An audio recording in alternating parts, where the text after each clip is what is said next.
Hey everybody, Flip with Kelly coming at you here. How's everybody doing today?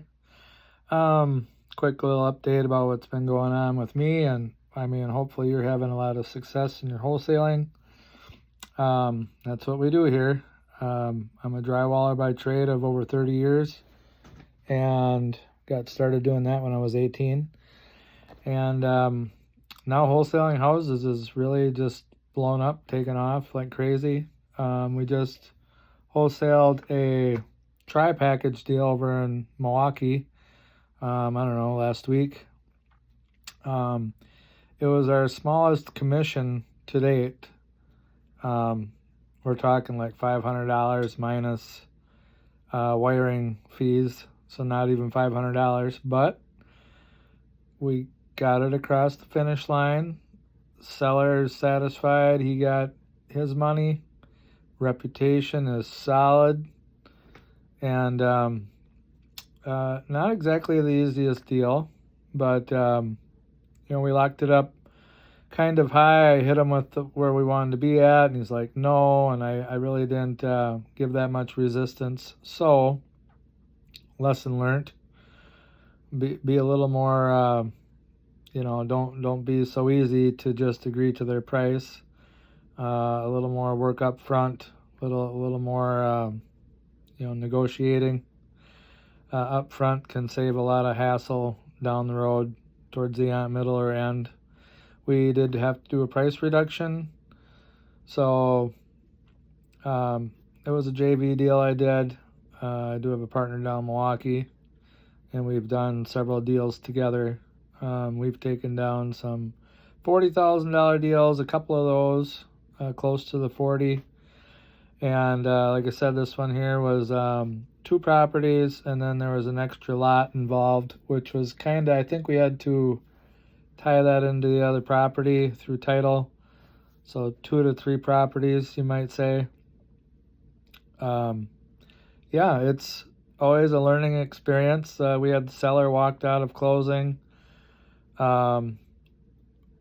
refused to sign because he thought that he was going to walk out with a set amount, and we're like, no, there are prorations involved. You've got to pay your portion of the taxes and water bill, and so it does help to explain some of that stuff. It's in your contract. At least go over the bullet points, if not very detailed, a couple different options depending on maybe what the seller wants, but for sure at least go over those bullet points, some of which would include, there's prorations, and you want this set amount. Well, you're still gonna have to cover your end of the up until closing, the prorations, and just get to know your title company a little bit. Some title companies only handle the prorations for certain things. Some of them might not handle the electric. So the electric would be, handled through the buyer and seller.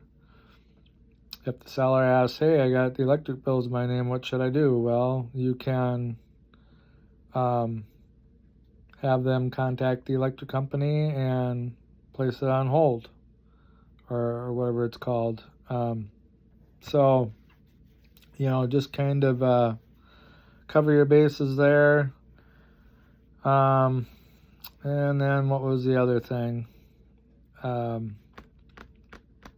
So there was prorations. Oh, and this has happened on multiple deals. So now we're kind of learning that, the seller it's their property up until the date of closing, but really on the date of closing, might want to remind them, hey, especially getting closer to the date, make sure you got all your stuff that you want off the property. We will deal with the rest. If that's the way you want to run your company, that's the way we run ours. So you can, as a courtesy to your seller, you can say, hey, you got like some heavy furniture or junk. We'll just take care of all that. But what the challenge is that we've found, or what you might want to remind them of, is some of these sellers, they've got stuff on the property and things come up, they get busy, and oh shoot, I wanted to get this and that out of the house, or I got a lock on the garage and I got some stuff in there. And this could be a week, 2 weeks, 3 weeks after closing, and they're like, hey, I want to get this stuff. Well, you might want to get out there soon, because the cleanup crew is coming out there today or tomorrow, and like legitimately they're booked to come out, and they just kind of call, and it's like, well, so just like any other contract, or maybe you've been involved in, selling your house or any kind of contract, it's like, okay, well, verbally, orally, go over that with the seller, and then remind them closer to the date on some certain things, because everybody's human.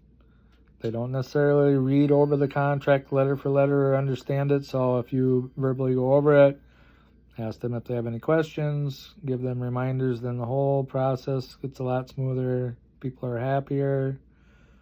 They give you a good review or whatever. So more likely to tell a friend or family, acquaintance, whatever, about, hey, this guy did a great job. You ever looking to sell your house? I know the guy. So good referral, word of mouth. We also closed another deal, and a local deal, and that one was better paying. So out of state seller, got the son was living there. We got him and his cat moved into an apartment. So that was a really good deal. I don't know what else I can say. Keep your marketing consistent. You got kind of, when you get a lead, you got to gather your lead sheet information. On local deals, you don't have to find out every single little detail, perhaps, on the phone. Set up an appointment. You can discuss the property, but some of that stuff maybe you can find out on the appointment. The main thing for like a deal that you're gonna, I would say, especially a local deal, maybe not so much a virtual deal, but you need to know the zip code. You got to get the property address, but the zip code and the price.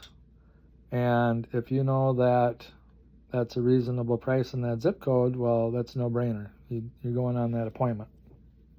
Do your walkthrough, get your pictures, lock it up. Maybe you to negotiate the price, unless they give you a reasonable price. Well, lock it up. I mean, you can negotiate if you want, or you can just say, hey, that's reasonable, and lock it up and collect $30,000. I've done it before, so I would say, probably should negotiate all the time, but you got a nice property, kind of a no-brainer, and I've not negotiated and give them their asking. It's worked for me a couple different times, so I mean, your choice how you want to do that. If you get if a seller comes to you with a pie in the sky retail price, lowball them. Whatever, $10,000, I don't care. Kind of depending on what condition the property's in, what neighborhood and whatnot, but you could offer a little more if you want. But if a seller gives you a reasonable price, maybe counter at 80%, 70%, well, 75%, whatever, maybe 65. I don't know. It's an art and a science. So anyways, Merry Christmas, Happy Holidays. Thank you, YouTube, for this platform for Kelly Flips Houses. Flip with Kelly. Cheers. Have a great happy holidays, everybody. This is Kelly out. Oh, if you found value, please like, subscribe, smash the button, or gently. You want to touch the screen, not crack it, right? Don't break the screen. All right. Later.